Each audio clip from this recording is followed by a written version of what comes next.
যখন সমন্বয়ক বলছেন যে যদি আমরা মেট্রো রেলে আগুন না দিতাম, যদি আমরা পুলিশকে হত্যা না করতাম, যখন বিএনপি সিরাজগঞ্জের নেতা বাচ্চু বলেন আমরা এনায়েতপুর থানায় আগুন দিয়ে 13 জন পুলিশকে হত্যা না করলে এই আন্দোলন হতো না, তাহলে খুনি কি শেখ হাসিনা নাকি সমন্বয়করা?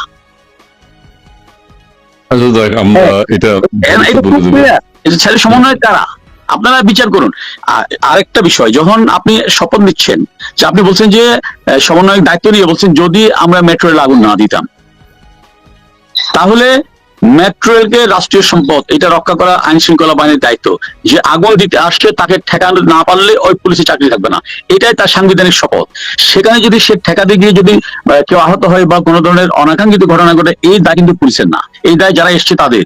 কারণ এই অধিকার কাউকে দেয়নি কেউ যে আমি সরকারি রাষ্ট্রীয় সম্পদ আমি আগুনে পুড়িয়ে ভস্ম করে দিব, আমি মানুষকে হত্যা করব, পুলিশকে মেরে আমি ঝুলিয়ে রাখবো, এই অধিকার কেউ দেয়নি। তাহলে এখন আওয়ামী লীগ হত্যা করেছে জনমানুষকে, নাকি যারা প্রকাশ্যে এখন বলছেন যে এনায়েতপুর থানায় যদি আমি আগুন দিয়ে 13 জন পুলিশকে হত্যা না করতাম তাহলে শেখ হাসিনা পুলিশ ভয় পেত না, যারা বলছে আমি যদি মেট্রো রেলে আগুন না দিতাম, পুলিশকে হত্যা করে ঝুলিয়ে না রাখতাম, তাহলে এই বিপ্লব হতো না, তাহলে হত্যাকারী কারা?